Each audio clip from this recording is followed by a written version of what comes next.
Hasta una felicitación del secretario de Hacienda, Luis Videgaray, recibió el gobierno de Chihuahua, el gobernador en particular, sobre la nueva ley de pensiones y pues están desgranando opiniones. Yo he escuchado la mayor parte de ellas favorables a esta nueva regulación y mañana tendremos a algunos de los dirigentes del Resiste en donde van a dar su opinión sobre esta nueva ley. Y el director de pensiones, no nos hemos puesto de acuerdo para haberlo hecho antes con antelación, pero estará con nosotros el próximo viernes. De tal manera que es obligado a hacer una reflexión sobre esta nueva regulación de la ley de pensiones civiles del Estado, Javier. Así es. Y la reflexión tiene necesariamente, obligadamente, que partir de cuál era la situación que guarda esta institución, porque creo que ese es el punto de partida para hacer un análisis lo más objetivo posible. A mí me llamó mucho la atención cuando el doctor Marcelo González Tachiquín, doctor en Derecho, obviamente, director de Pensiones Civiles del Estado, concedió un rotativo a un periódico, una entrevista, y me impactó sobre todo la cifra que dio de la cantidad de subsidio que el Estado estaba aportando a la institución para cubrir la cuota de los pensionados, para pagar la pensión, ¿verdad? En esa institución. Y estábamos hablando de una cantidad extraordinaria, sin ninguna proporción, si mal no recuerdo, eran entre 1.800 y 2.400 millones para este año. Para este año, para el 2013. Contra 200 millones de pesos, que era lo que se recauda hasta ahorita. Se recauda hasta ahora por concepto de las aportaciones que los afiliados, que los a pensiones dan, ¿verdad? A partir del 5% de cuota que se les cobra sobre su salario. Entonces, pues la desproporción es enorme. Te habla eso así por sí mismo, ese solo dato, te dice pues que ahí hay un serio problema financiero. Menos del 10%. Menos del 10%. Es el 6.6%, más o menos lo que aporta. Bueno, y por el otro dato que a mí me llamó mucho la atención fue la proporción que existe entre los trabajadores en activo, los que aportan cuotas, y los que están jubilados y pensionados, porque resulta que los pensionados y jubilados, los que ya no están en activo, pero que reciben pensión, incluso algunos de ellos, en el caso de los del magisterio, pensión dinámica, pues equivalen prácticamente a más del 50% de los que están cotizando, de los que son activos, trabajadores en activo. Hey. Claro, cuando tú haces esa proporción y a eso le sumas el grueso de los derechohabientes de pensiones, que son las familias de los que están jubilados y los que están en activo, pues entonces dices tú, es pírrico esto, o sea, esta es una situación financiera que no puede sostener. Yo creo que efectivamente, y yo creo que en ese sentido vienen las felicitaciones. Yo le hice una entrevista a Marcelo González Tachiquín y partió de una premisa que creo que es importante tomarla en cuenta. El grueso de las leyes de pensiones que existen en el país fueron elaboradas en los años 50 del siglo pasado.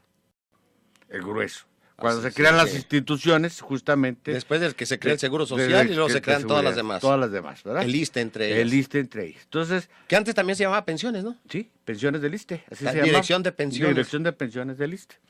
Entonces, estas leyes se dan en un contexto histórico totalmente diferente a lo que se vive después. Y ese contexto, esas circunstancias, donde la edad promedio, el promedio de vida era muy bajo, explica en buena medida que el único criterio que se tomó como referente para la jubilación, para la pensión, fueran los años trabajados.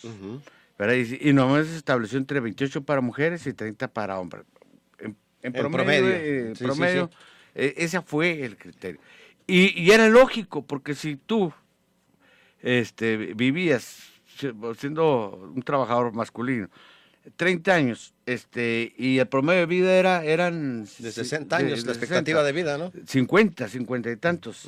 Entonces, no podías haber entrado desde que naciste, obviamente mínimo con mayoría de edad. Entonces, lo que Los maestros se jubilaron a los 48 años. A los 48 años, pero no se morían a los 50 y tantos. No, se estaban empezando a morir más tarde. Entonces, hay un desfase que en buena medida es resultado del sistema de seguridad social mismo, donde el promedio de vida de los mexicanos se eleva extraordinariamente y no se modifica en lo absoluto el criterio de los años laborados. Se toma en cuenta particularmente, o no particularmente, exclusivamente la edad laboral como punto de referencia. Y eso explicaba esas situaciones. Así es. Que maestros muy jóvenes, ¿verdad? Y no solo maestros, muchos empleados que empezaron muy jóvenes a laborar a los 50 años ya sanos y perfectamente enteros, con capacidad productiva, enteros, pues, como se dice coloquialmente, ya estaban jubilados. Esta es una situación que fue generando justamente ese desequilibrio del que hablamos. ¿De dónde se va a echar mano de esos recursos? Evidentemente estamos hablando de recursos fiscales. Así porque es. Esto es una derivación de lo que se ingresa al Estado en términos de recaudación. Esos 2.400 millones de pesos pero eso estoy hablando del 2013, porque cada año iba incrementando un promedio de 100 a 200 millones de pesos. ¿Por qué? Porque no había cuota. Y dependiendo del número de personas que se jubilaran. Así es.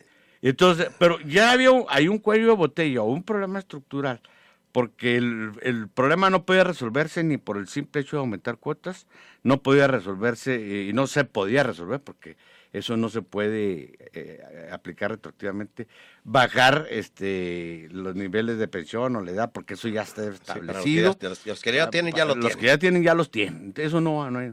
Entonces, la otra alternativa, la otra medida que es interesante es, y además yo creo que eso es en observancia de un precepto constitucional, es el darle seguridad social a los 30.800 empleados que estaban bajo contrato para el gobierno del Estado, para poder ejecutar. Como jornaleros. Como viles jornaleros, sin tener pues contratos que se estaban renovando de manera permanente.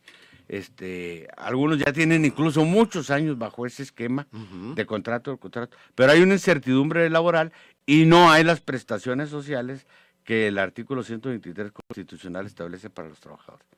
Sí, mira, nos manda mensaje Luis Rubén Maldonado, no sé si son en serio. Bueno, primero, se refiere al tema anterior, que no nos sorprenda que las escuelas pidan cuotas todo el año y siempre hay escasez de calentones. Sí. Que si no nos sorprende eso. No me sorprende a mí, Rubén.